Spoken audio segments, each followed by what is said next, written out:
Yes.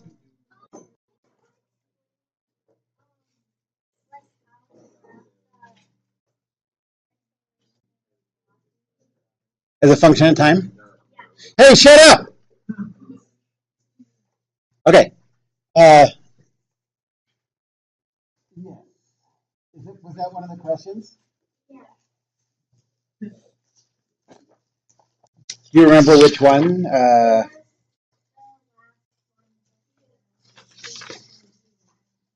Oh, okay. So we had, so number 8.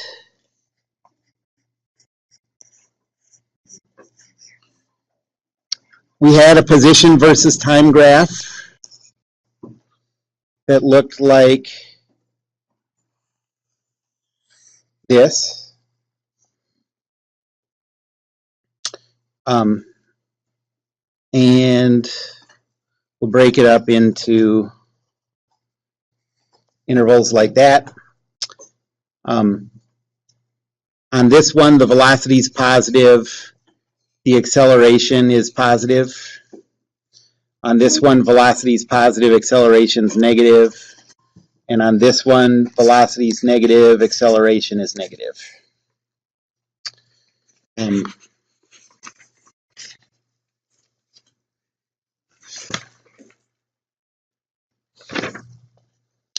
And so, and right here, velocity is equal to 0. Right here, acceleration is equal to 0.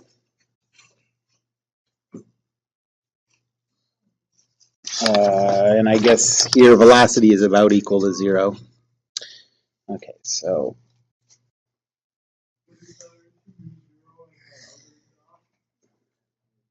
acceleration is 0 at, oh, at this dot? Yeah, maybe.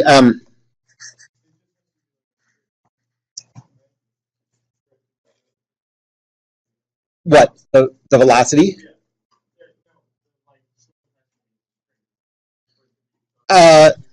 The slope, the tangent has to be horizontal for velocity equal to 0, and the concavity has to be 0 for acceleration to be equal to 0. So inflection points. I see what you mean. Yeah, like yeah, I see what you mean. At inflection points, I think is a better way to think of it. Yeah, right. Okay, so velocity versus time. We'll start out at 0.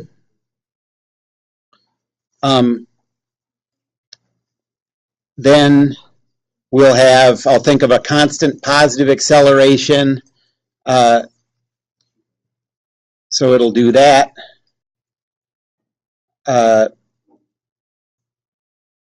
Then the velocity stays positive, but the acceleration is negative. So it'll do this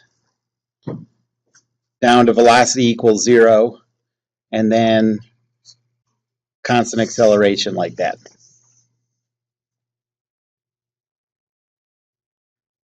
Any questions about that?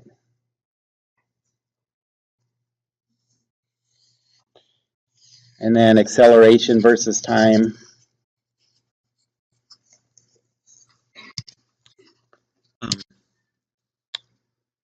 So we'll start out with a positive acceleration. This will go something like this.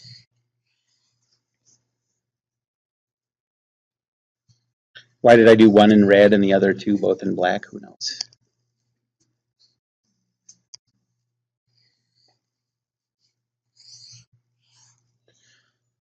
Okay, so that's all the precision that I was looking for on that one, just kind of trying to think through the derivatives and integrals and whatever. I think that's the last time, except when you have to redo this problem later. I don't think there'll be any other problems where you have to plot velocity or acceleration versus time. You almost always just look at position versus time graphs. Any other questions about the homework? Yes. 2B? This doesn't have a 2B, 2C. On the particle kinematics? Oh, position versus time. Particle kinematics. Where's particle kinematics? It's the next set of.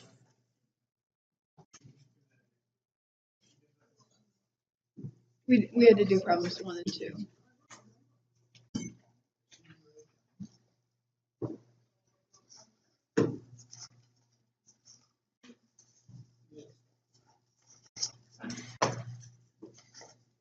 I don't have it in front of them. Oh, you do. Here. I'm too lazy to go back there. Thank you.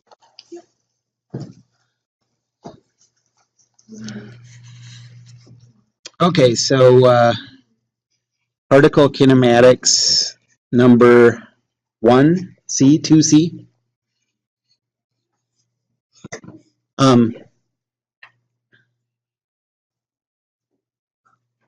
Well, I did this exact one in class, I think, right? Yeah. Okay. Do you want me to go through it again? Okay. So we have these two functions.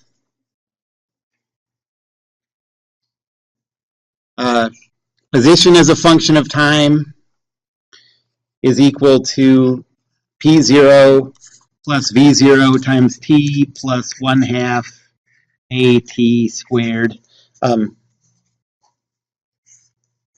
As like a shorthand, I'm going to write, instead of writing this like it's a function of time, just remember that's what I mean when I write P. So P is equal to P0 plus V0T plus 1/2 AT squared. What does P0 mean?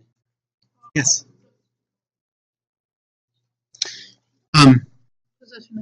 That was weird. You raised your hand, and then I pointed to you, and then the person next to you started talking, and I thought you were like a ventriloquist. Too bad. That would have been awesome. Okay, so what does P0 mean? Position at time equals 0, and V0 is velocity at time equals 0. Okay, so P is equal to this. V is equal to V0 plus AT.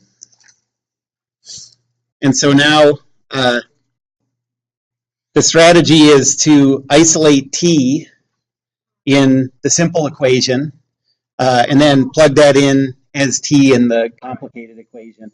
And then a bunch of stuff will cancel out and it'll simplify a lot.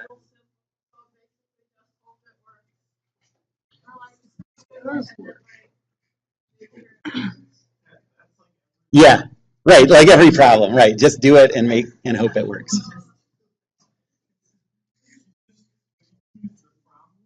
Yeah. Oh, now I get it. Okay, so P is equal to V minus V sub 0 over A. And then you can, let's see. So P squared is equal to V squared minus 2VV0 plus V0 squared over A squared. Plug those into the first one and you'll get 2A times the quantity P minus P0 is equal to V squared minus V0 squared.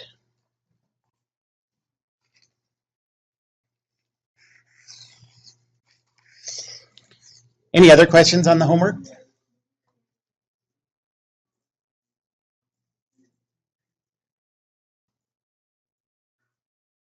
Okay. Sorry. Yes. So now the most important type of constant acceleration problem. So this is constant acceleration. So this is a good lead in. What's the most important kind of constant acceleration problem? I look like I'm going to the disco. Okay, now that's better. My medallion's gone.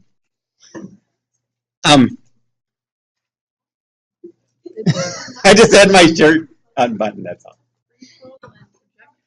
Yes, free fall and projectile motion is that is the most important case of constant acceleration.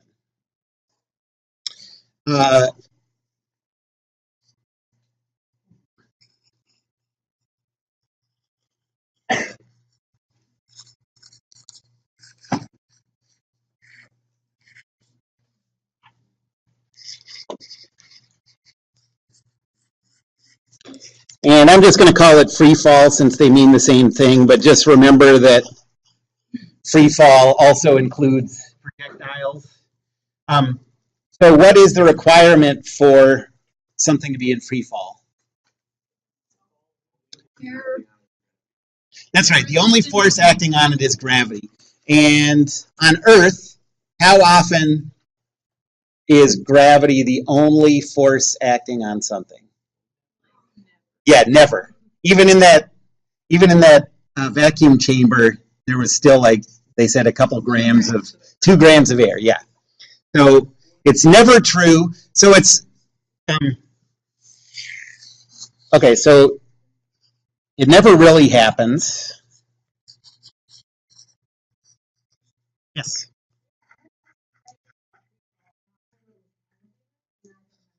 It's a good question.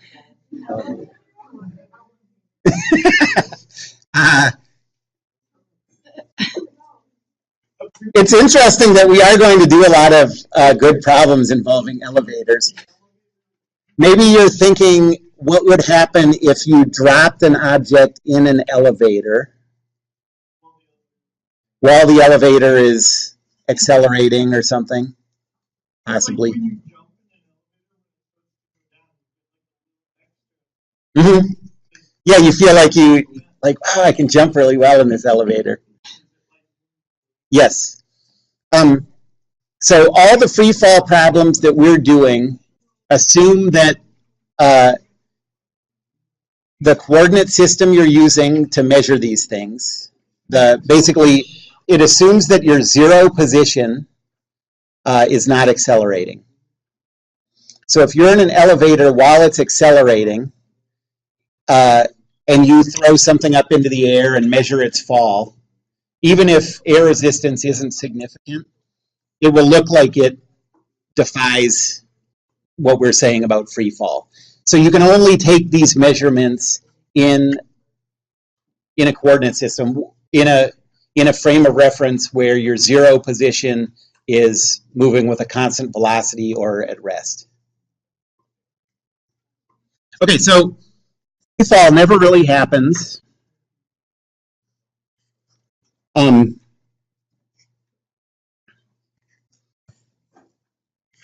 But it's often a good approximation.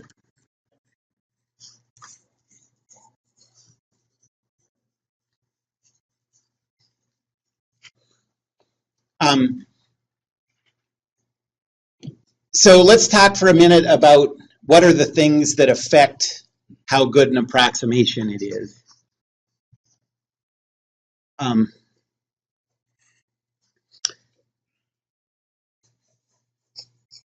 So here are the things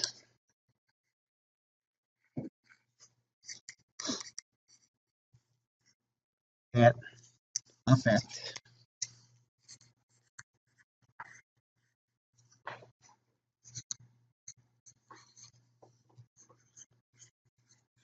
air resistance's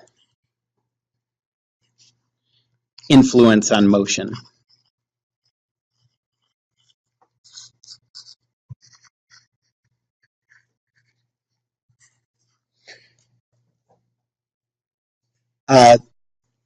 The first thing is an object's mass.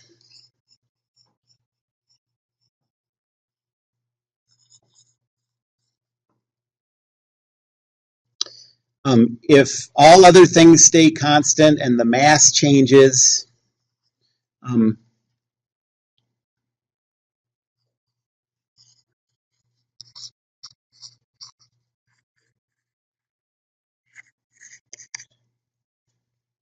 let's say that the mass increases. So increasing mass leads to a decreased air resistance effect.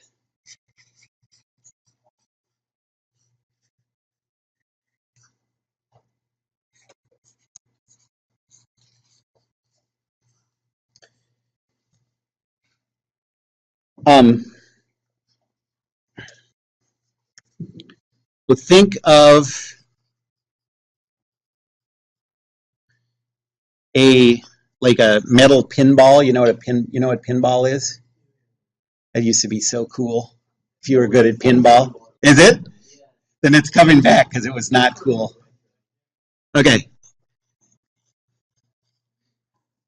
Um, think of a pinball versus a ping pong ball. They're about the same size. They're the same shape. But if you drop a pinball off of the roof of a building at the same time as a ping pong ball, the pinball is going to hit the ground a lot sooner. Um, that's that's because air resistance has a lot less effect on a falling pinball than it does on a ping pong ball.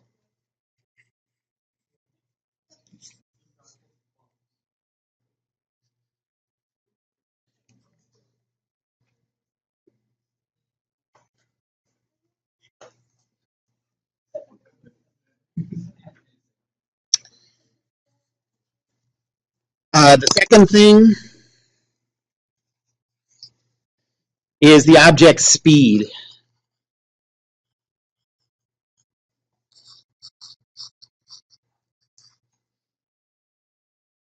Um, this is actually the most important one because if you look at the equation, and we're going to see this equation in our next lab, the object's speed is the only factor, multiple, that's squared in the expression for the force of air resistance. So as speed goes up, air resistance goes up a lot. So increasing the speed. Well, what do you think? So does increasing speed increase the effect of air resistance or decrease?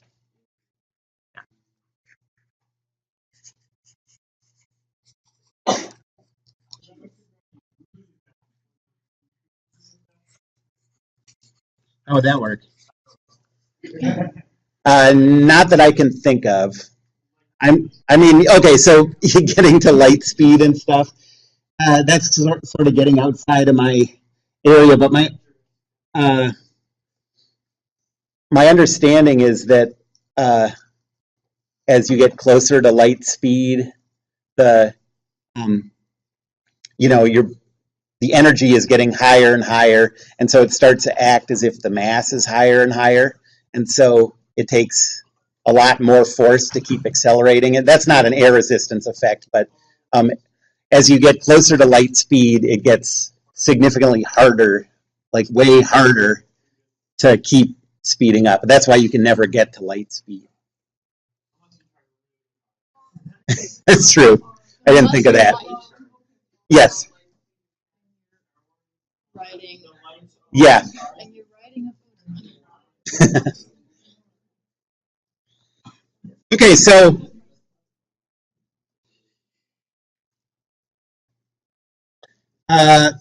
here is sort of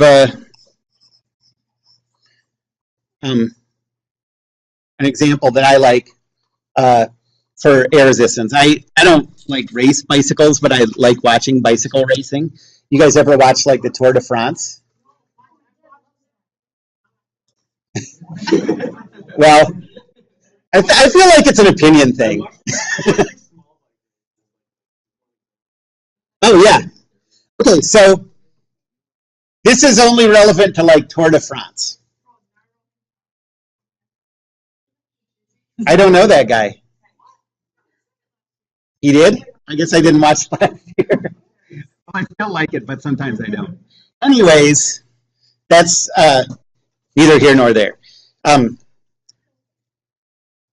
so there are two ways you can make up time in the Tour de France. Like most of the time, they're riding really fast, but they're all riding as a group, and so you're behind other people, and so you're not taking all the air resistance, and so it's easier to stay with someone than it is to break away, and everyone sort of finishes together.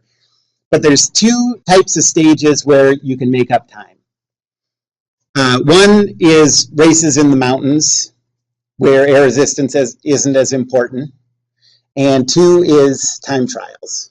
Okay, so let's talk about how those two types of stages make it so that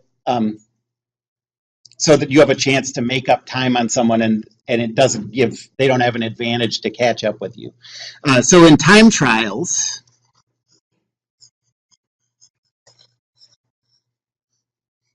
they're riding these space age looking things. They barely look like bicycles. They're like in a position like this. Ooh, that guy has like a back problem. They're wearing these helmets that are built into their sunglasses.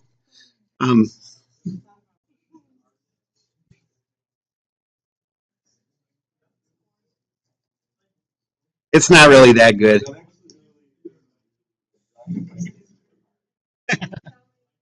Okay. But anyways, the idea here is in the time trial, they're wearing like a rubber suit. They're wearing this aerodynamic helmet. They're in this funny position. They even, they're so concerned about air resistance that they put covers over their shoes so that the laces don't flap in the wind. And they have their time trial bikes, the cables that do the shifting and the brakes and stuff go through the bicycle because they're worried about, those are like thin steel cables, and they want to make sure that even those don't hit the wind. Everything they can do to minimize air resistance, they do. So here is the... Shut up! Lord Almighty!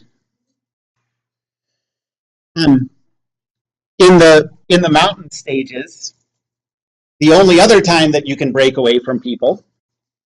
Okay, the mountain isn't really that steep. You watch the mountain stages, they're like wearing regular biking outfits. They're not in that super aerodynamic position. They're like, a lot of times they're up on the top of their handlebars.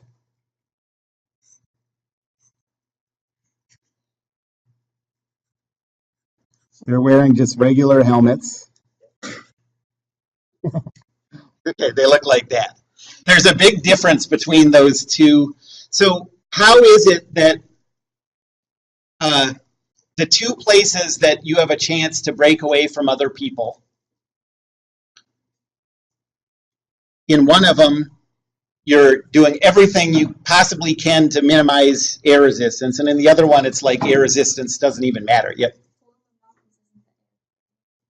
That's true, but they're not, that is true, but they're not going that high, I don't think. I don't think that's the biggest reason, but that's a good point. Yes?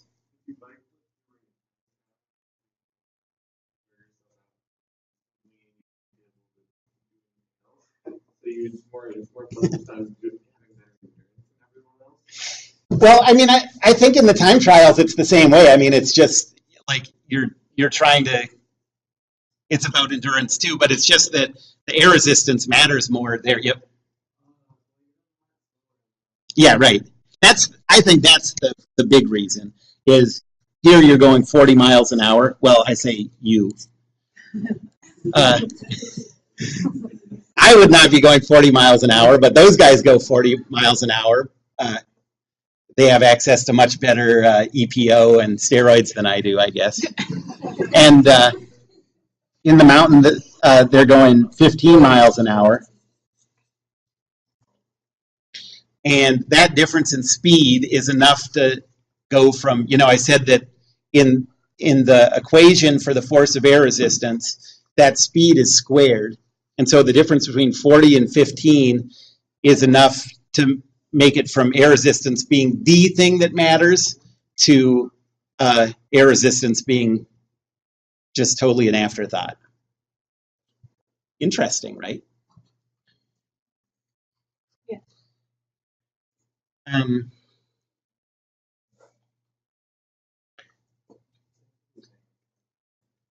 And then the third thing that matters is the shape of the object.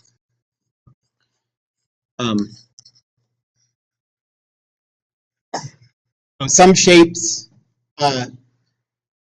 catch more air than others. We'll think of it as sort of a surface area kind of thing, the surface area that's exposed to the air. That's not all there is to it, but that has a lot to do with it.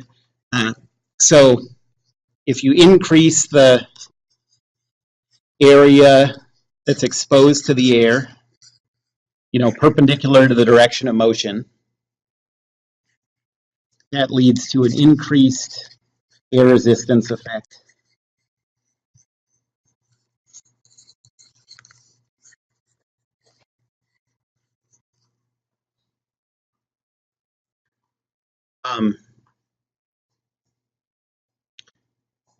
For example, say that you dropped a 50-gram rock and a 50-gram army man connected to a parachute. Like a parachute is designed specifically to maximize air resistance, and so obviously the rock's going to hit the ground a lot sooner than the parachute is. That just has to do with the shape of the object. It doesn't have to do with the mass. It doesn't have to do with the speed at which, they have the same speed when they start being affected by air resistance, but it's the shape that matters.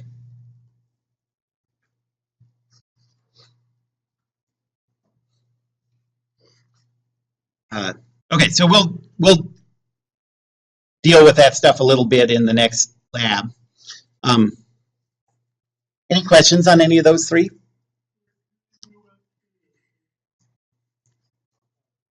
Yeah, I'm basically not saying much about the shape, but just know that the shape can have an effect too. Yep.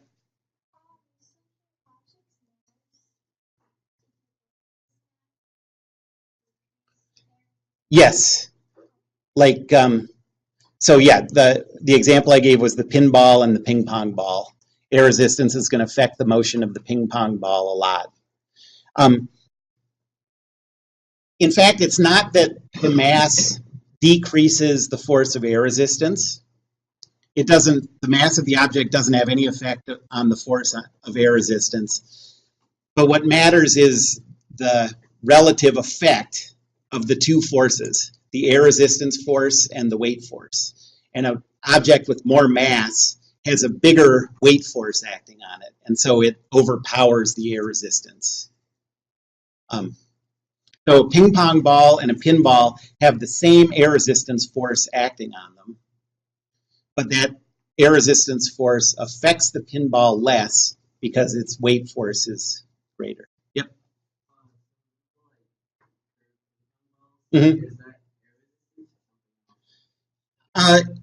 That is, I don't know if you would call that air resistance. It's that gets into fluid dynamics, which I guess air resistance is sort of related to that. But what you do with any kind of curved ball is the side that's going fast. So if the object's going this way and spinning like this, okay, the top is going extra fast because the spin is working with the direction. The bottom is going slower than because it's working against it. And so the top is going extra fast, and that extra speed, how does that work? Extra. Somehow that increases the pressure, or the, yeah. Right, it's the same as that, yeah. And so the,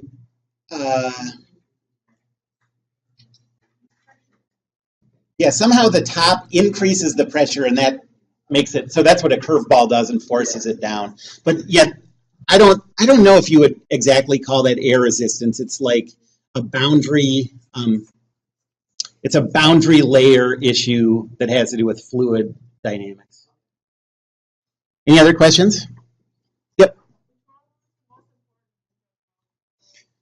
velocity because it's squared in the equation for force of air resistance.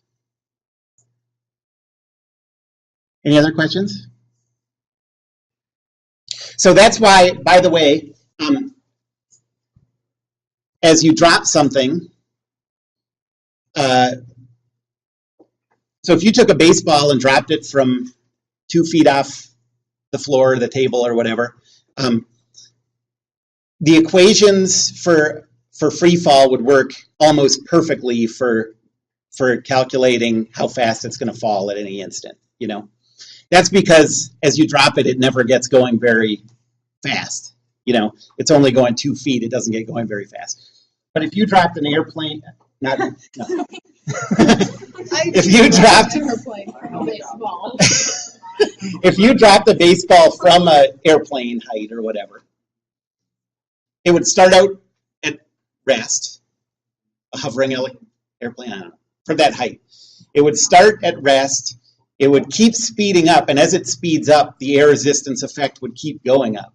Eventually, it would get to the point where it's going fast enough that the air resistance is as strong as gravity, and that's terminal velocity.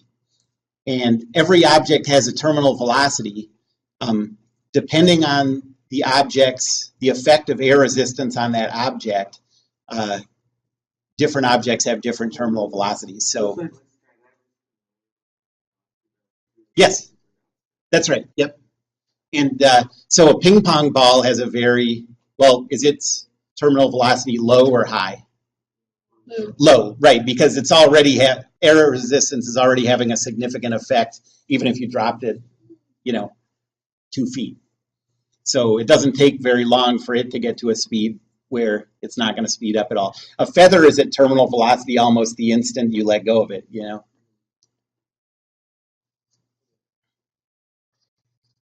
Okay. But without air resistance, like vacuum chamber, if it was a perfect vacuum. That's right. Everything would keep accelerating at 9.81 meters per second squared forever. Until it gets to, so all of the stuff we're doing this semester is an approximation of quantum mechanics and relativity. And things have to be going very fast for you to see the deviations from our calculations to what you'd get using relativity. But eventually it would get going fast enough that relativity effects would take over. But, it has to be like a significant fraction of the speed of light, which is 3 times 10 to the 8th meters per second. So, what's that? 600 million miles per hour. Yeah.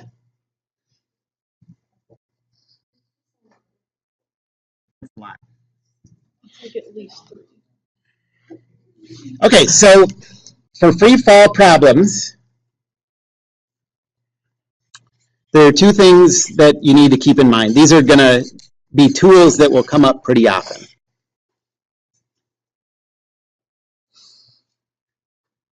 The first one is if an object is dropped,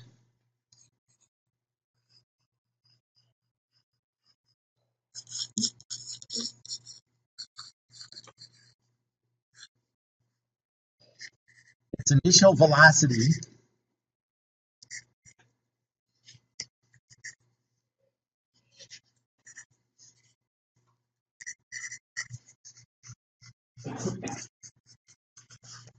is the velocity of whatever it's dropped from.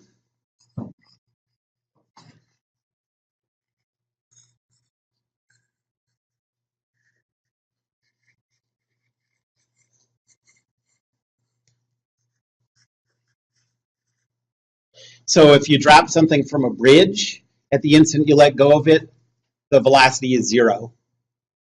If you drop something from a helicopter that's going straight up into the air, at the instant you let go, the object has the velocity of the helicopter, and then it'll start to accelerate according to free fall.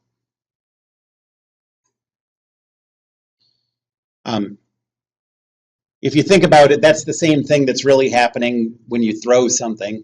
It's like you're dropping the object from a hand that's moving 60 miles an hour or whatever. You're just letting go of it. And so the object at that instant has the velocity of your hand. That's the vehicle. And then the second thing that's going to come up pretty often is when an object reaches the highest point in its flight. So if it goes up until it stops and starts falling back down, at the highest point, the velocity is equal to 0.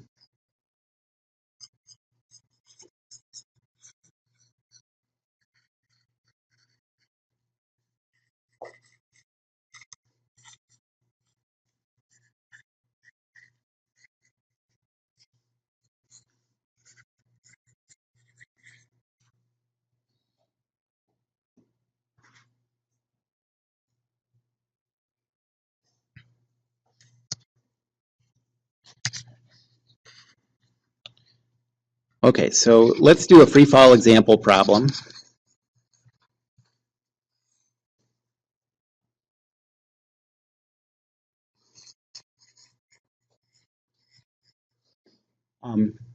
An object is launched up a height of p0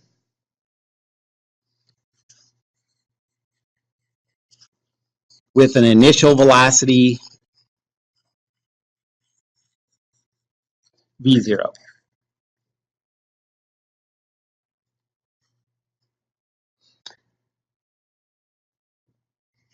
So first, what's the maximum height that it reaches?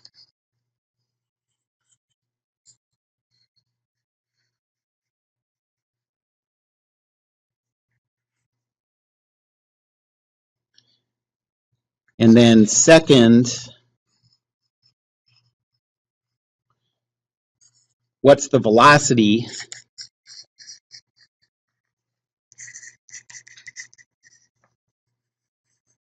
when the object reaches the height p0 on the way back down?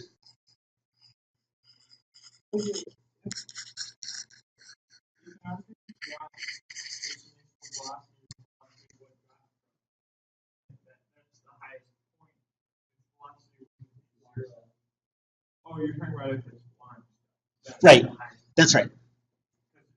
Yeah, if you just drop it, then yeah, the highest point is where you drop it from, and it's 0 at that instant. So there's not every free fall problem has a point where the velocity is equal to 0. If you take an object and throw it down towards the ground, it starts out with a high velocity downward, and it just keeps going faster downward. But if it's launched up into the air, at some point, it's slowing down, it reaches a point of 0 velocity, and then it turns around and comes down.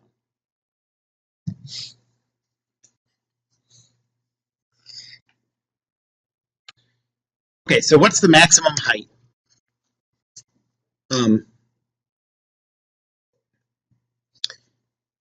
Well, what do we know about the object at the maximum height?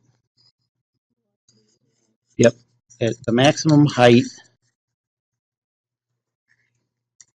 velocity equals 0.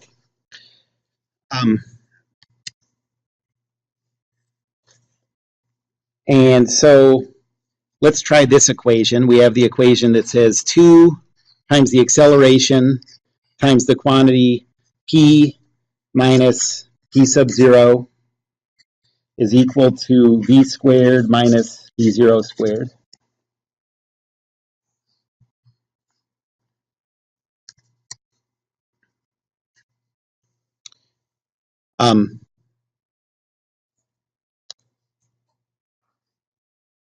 I'm going to choose the 0 position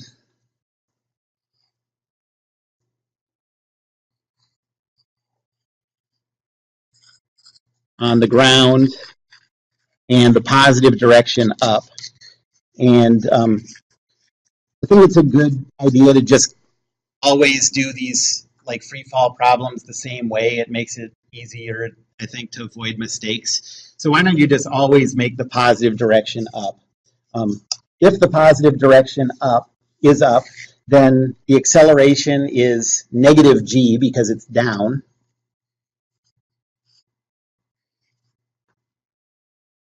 Right, the acceleration is down. That's what gravity does. And so for our problem, we have 0. We have 2 times the acceleration of negative g times the quantity p minus p sub 0 is equal to, at the instant that we care about, the velocity is equal to 0, so 0 squared minus v0 squared.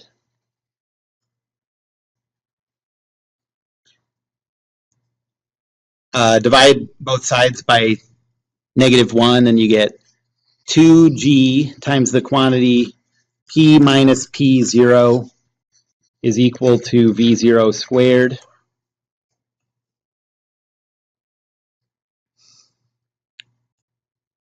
So 2g p.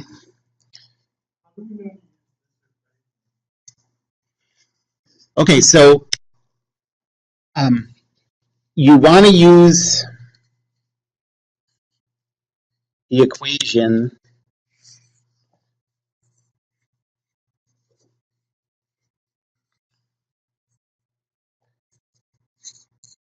that has the variable you're looking for.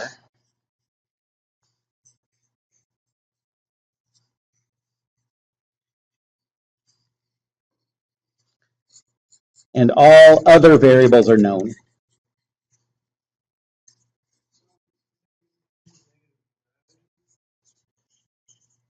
G is,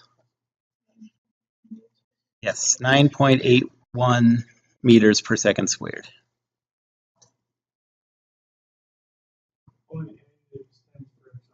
Yes, right. So 2gp minus 2gp0 is equal to v0 squared. So 2gp is equal to v0 squared plus 2gp0.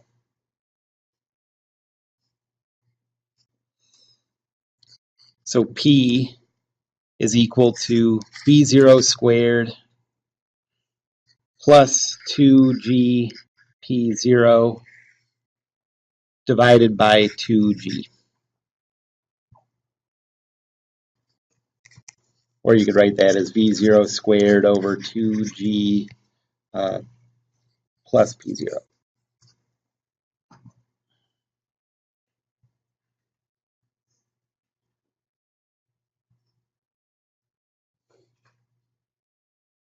Any questions about that?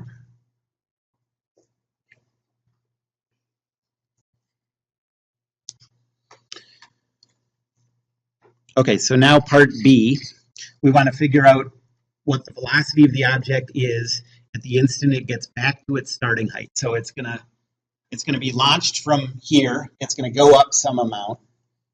It's gonna stop. It's gonna start falling back down, speed up as it's falling back down, and then eventually it's gonna get back to its original height. And if that's not the ground, it'll keep accelerating after that. But we just want to figure out what the object's velocity is when it gets back to that initial height. Okay? So why don't you go up to the boards and see if you can work through that, and I can help you if you get stuck.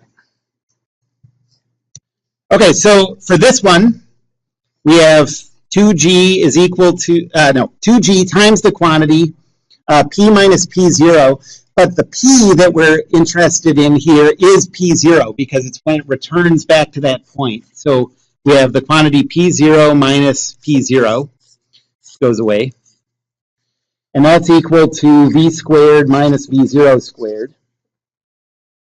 And so this says v squared is equal to v0 squared. So V is equal to plus or minus V0. Since we're thinking about the case when it's on its way back down, we're talking about the negative. So V is equal to negative V sub 0. So this has implications for whether you want to shoot a pistol into the air at New Year's Eve. Can you tell me why that is? It's gonna come down pretty fast. It's going to come back down pretty fast. So this is if there's no air resistance, and there's a lot, bullets go really fast, so there's a ton of air resistance. But if there was no air resistance, the bullet would return to its starting point at exactly the same speed that it left, which could do damage to your gun, to the tip of your gun, if there's no wind. Yes. Okay. Any questions about that?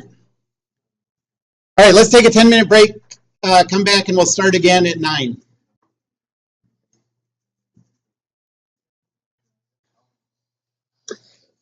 So now we're going to talk about relative motion.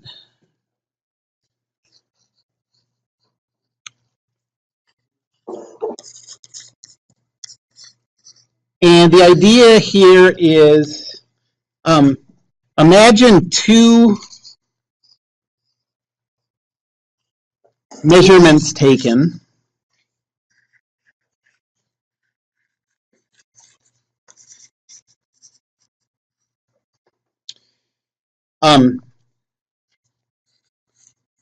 That use the same positive direction,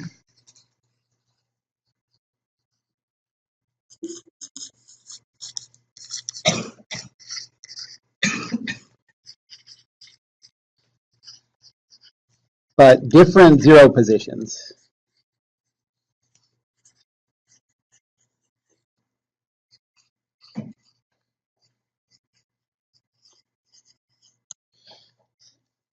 So let's say that we have an object here that's moving around, and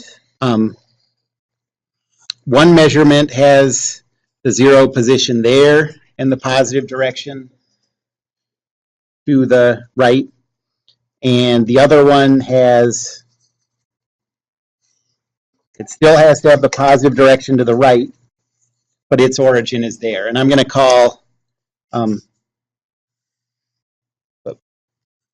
okay, so this object is, say this is a ball rolling along the ground.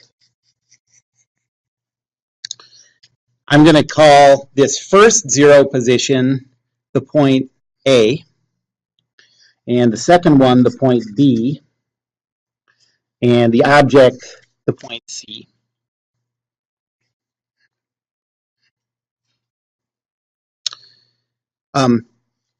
Well, we can come up with a relationship between the positions as observed by these two different origins.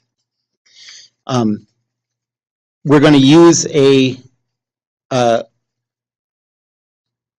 like a naming convention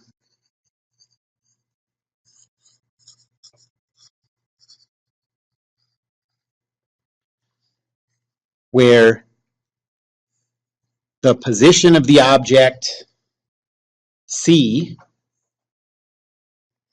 and so C is a subscript, and the subscript also makes it look like C divided by A, or C divided by B. We'll say this as the position of C relative to A.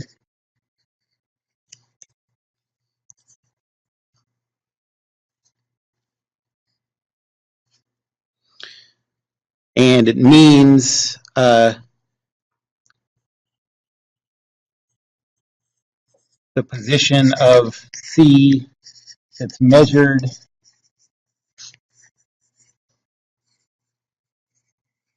using the zero position at A.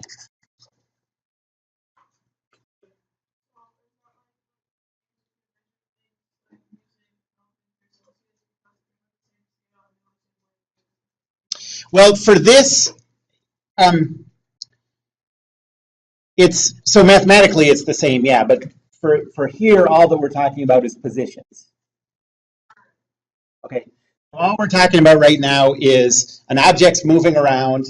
Two different people have chosen two different reference frames to measure it. And how do those two measurements relate to each other? Okay.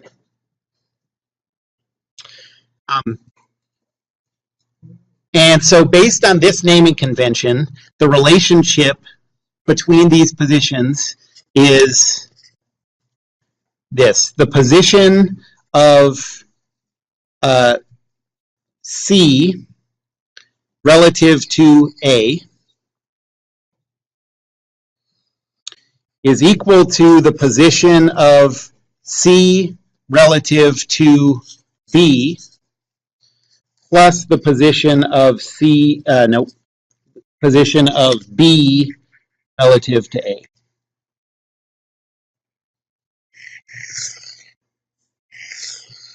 So that says if you want to know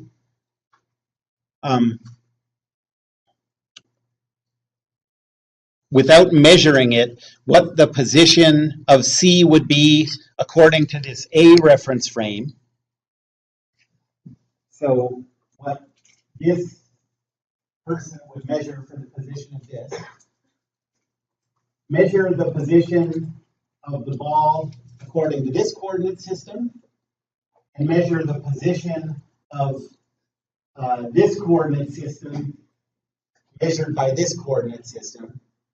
And add those two together and you get the position that that one would measure here. If you think about it, it's just sort of a number line thing that has to make sense. There's really no other way to reason it out besides that.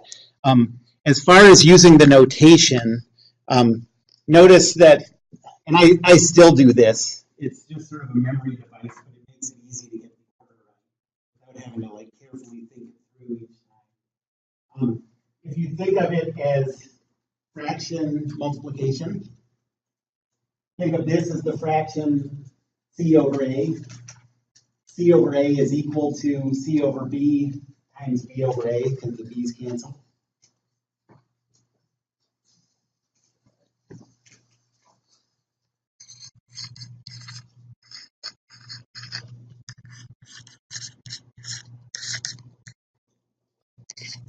So C over A is equal to C over B times B over A.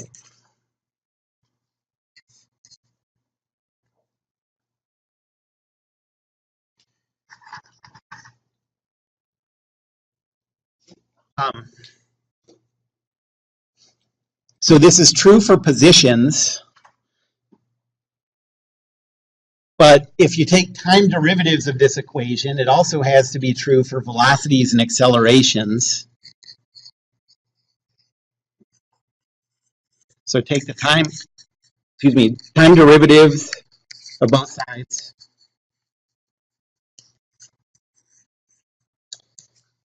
And it gives velocity and acceleration versions of this, which wouldn't be as obvious as thinking through the position ones.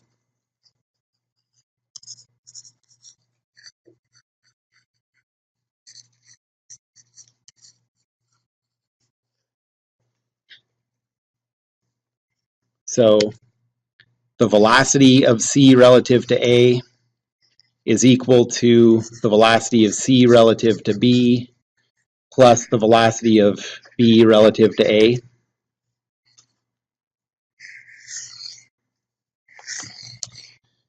And the acceleration of C relative to A is equal to the acceleration of C relative to B plus the acceleration of B relative to A.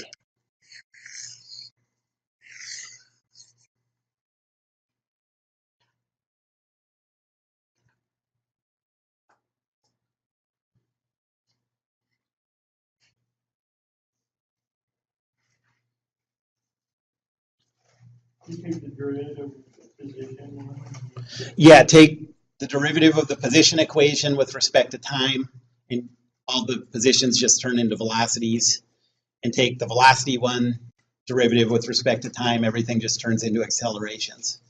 So why is the memory device multiplying when plus over Well, it really doesn't have any mathematical thing to, it doesn't have anything to do with math. It's just, we happen to use that fraction looking notation. And so it really is just like a fake memory thing, like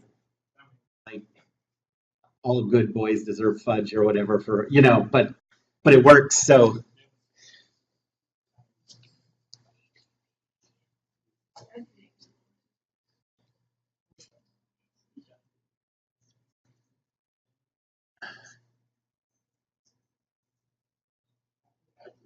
did I use that wrong?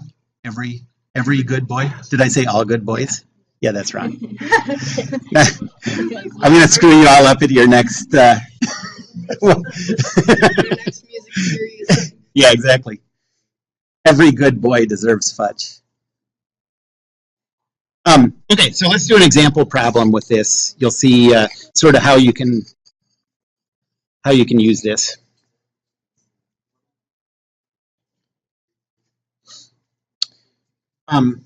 So you know those walkways they have at the airport? Those are awesome. Oh man, we went to the airport recently and we got to one of those long walkways and it was turned off and our 6-year-old kid was so sad. I know, that's not right.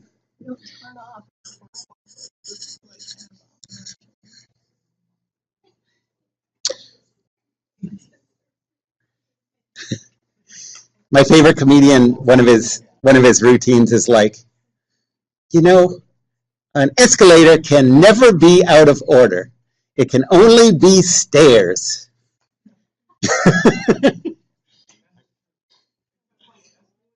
Attention customers. The escalator is now stairs. Sorry for the convenience.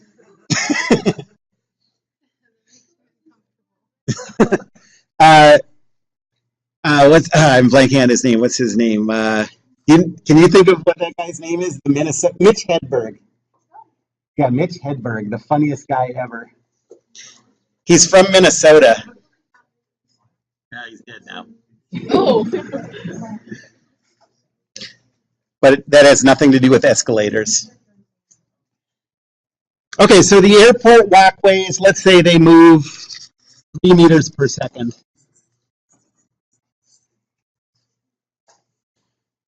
And a late passenger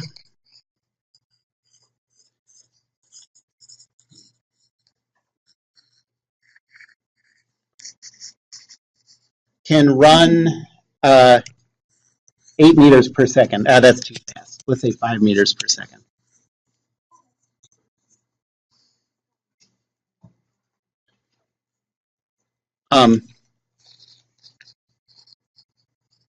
What's the passenger's velocity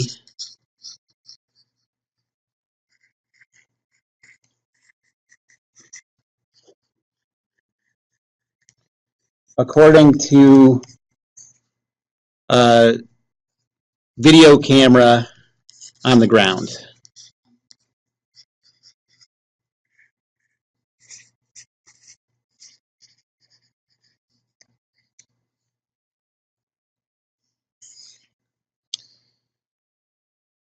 So the way we're going to think of this is I'm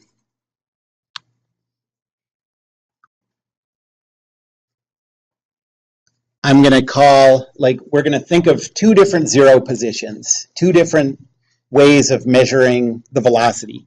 The first one, so one is the walkway. I'll call that W, is the zero position on the walkway, moving with the walkway. I'll call G the zero position on the ground.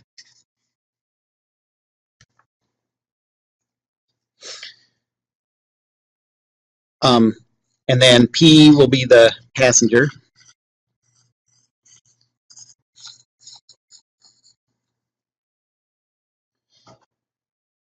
And what we want to find is the velocity of the passenger relative to the ground.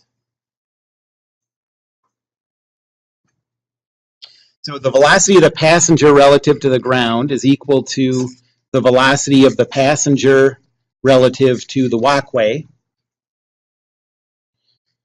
plus the velocity of the walkway relative to the ground.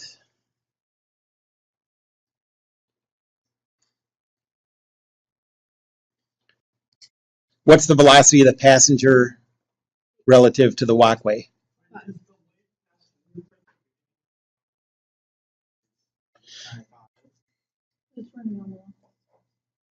So, yeah, so passenger relative to the walkway. If there was a camera on the walkway measuring the passenger's speed, it would just see the passenger, like an observer who's on the walkway would be like, guy's going towards me at 5 meters per second, you know?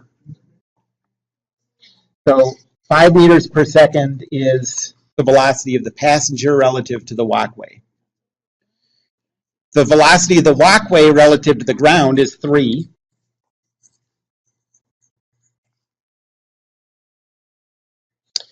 And so the camera mounted to the ground sees the passenger going, the sum of these two, 8 meters per second.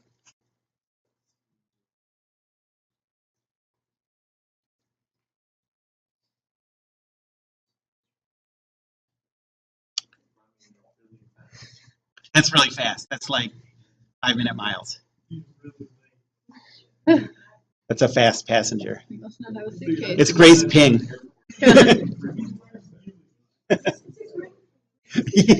I don't think that helps. He doesn't have a suitcase. Suitcase wheels would burn out. What if Grace Ping someday just happens to be like watching physics videos on YouTube and comes across this lecture where I keep talking about her? That'd be super creepy. Who's just like a really, really good Minnesota runner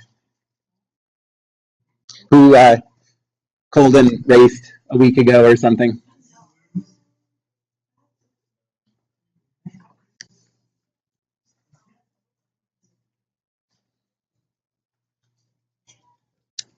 Okay, here's another example.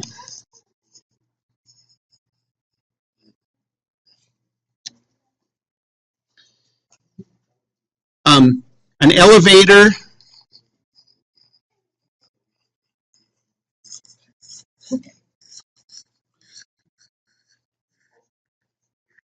elevator accelerates up at 1 meter per second squared. And while it's accelerating up, an object is dropped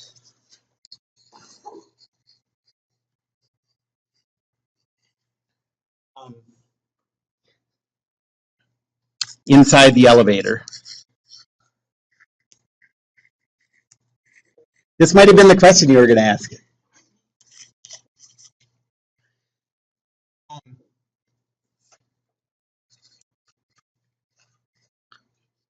What's the observed acceleration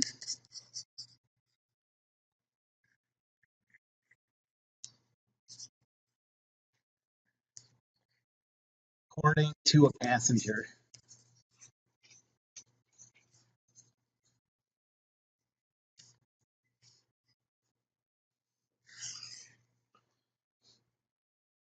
Okay, so there are 2 zero positions in this problem. G is the 0 position fixed to the ground.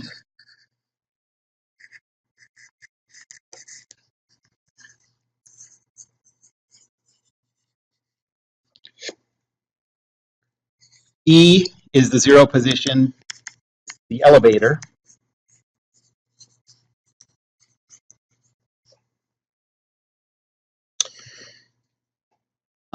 And then P is the passenger.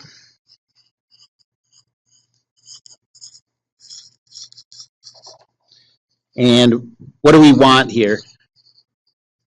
We want the acceleration of, oh no, it's not the passenger, unless the passenger is the object that drops. Let's call this O for object. A passenger faints.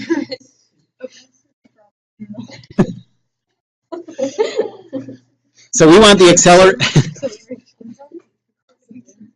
acceleration of the object relative to what? We want the acceleration observed by something that's moving with the elevator, right? Like a passenger on the elevator is doing whatever the elevator is doing. So we want the acceleration of the object relative to the elevator. Okay. And now we need to come up with an equation that has things we know in an order that satisfy that fraction multiplication equation. So I'm going to set it up like this. The acceleration of the object relative to the ground is equal to the acceleration of the object relative to the elevator plus the acceleration of the elevator relative to the ground.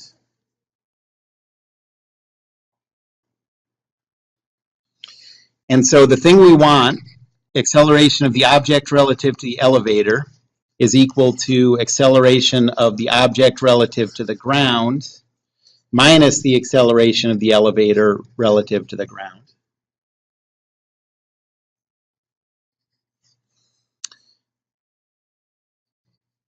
What's the acceleration of the object relative to the ground?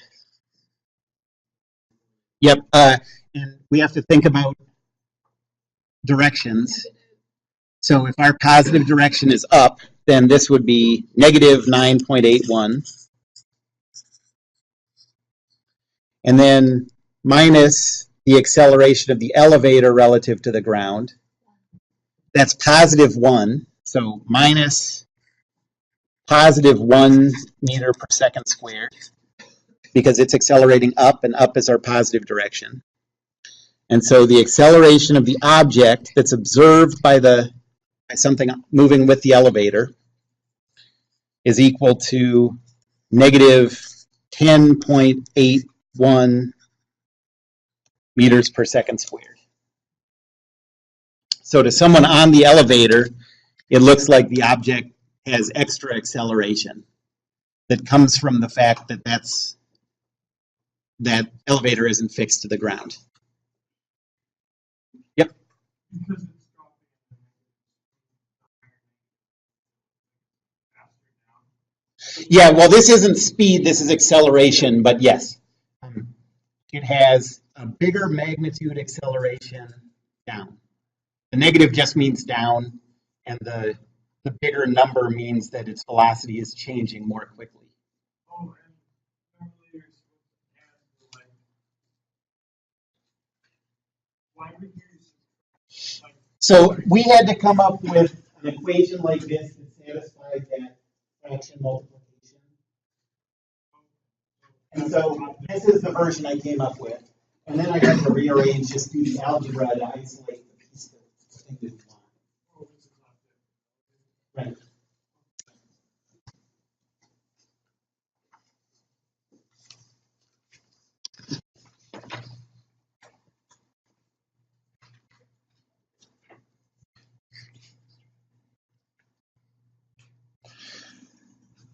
Okay. Here's one more problem for you to work on together.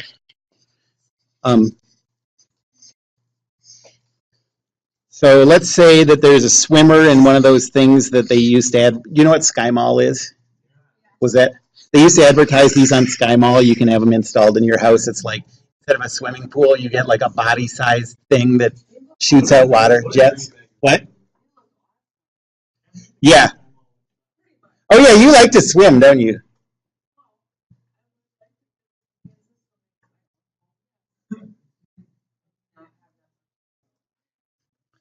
Not yet.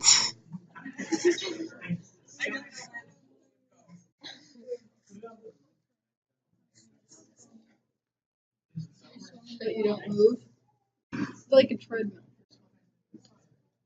Yes, it's a swimming treadmill. That's exactly right. Okay, which sucks because you don't get to go anywhere. That's right. Like you go and your effort. But when you're swimming, you don't go and you don't. I mean, all you do is look at the line. You're just like. Well, yeah, but you notice you're like, oh, I hit the wall. That's great. Now I get to turn around. Uh huh. But in this like Well, you're going to like this problem because they're going to hit the wall. good. Okay. Good. Okay, so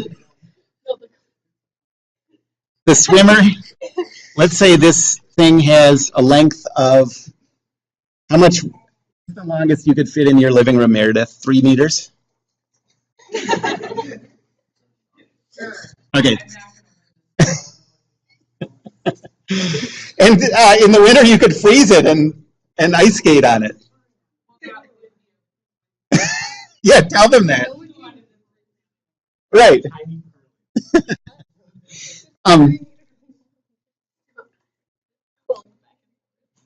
So the idea is the water goes this way, you know. The swimmer swims this way. If they're exactly matched up, the swimmer just hovers in place. So in this case, the swimmer can swim, what's a good, let's say, 2 meters per second. So they lose. No, they don't. I haven't even told you how fast the water is going, so.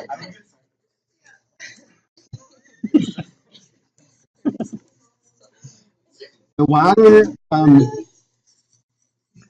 moves 1.5 meters per second.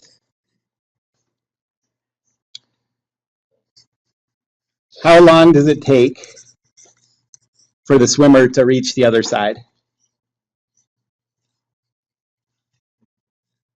Is this just a Single particle swimmer, yes.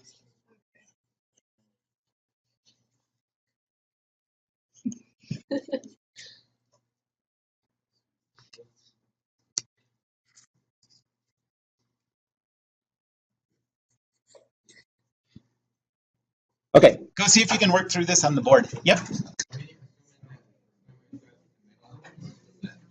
Starts all the way at the left.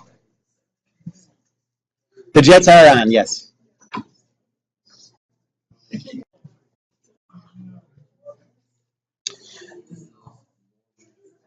Okay, shut up!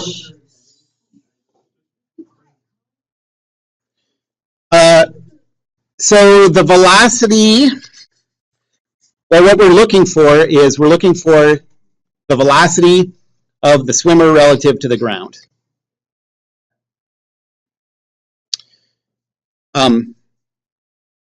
So the velocity of the swimmer relative to the ground is equal to the velocity of the swimmer relative to the water plus the velocity of the water relative to the ground. And that, so the swimmer relative to the water is how fast the swimmer can swim. That's 2 meters per second. Water relative to the ground is moving in the other direction at negative 1.5 meters per second. And so together you get, add those two and you get positive 0.5 meters per second. And then you could use one of those constant acceleration equations. You know that position is equal to p0 plus v0 t plus 1/2 a t squared. This is not only constant acceleration, it's constant velocity, so this goes to 0 in this case. And so 3 is equal to 0 plus 0.5 t. And so t is equal to 6 seconds. Any questions about that? Okay. See you. Oh, I will be at Jefferson tomorrow at 3 o'clock. When does school end? Ooh, maybe I should change it to, I'll be there at 2:45 tomorrow. The media center. Other Thursdays, it'll be 2:15. Oh. Okay. Okay, so tomorrow I'll be there at 2:45, and I can be there earlier in future Thursdays.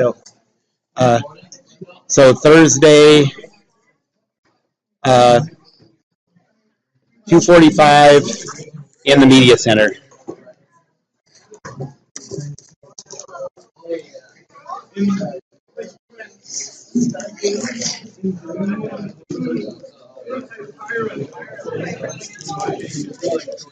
This is at Jefferson.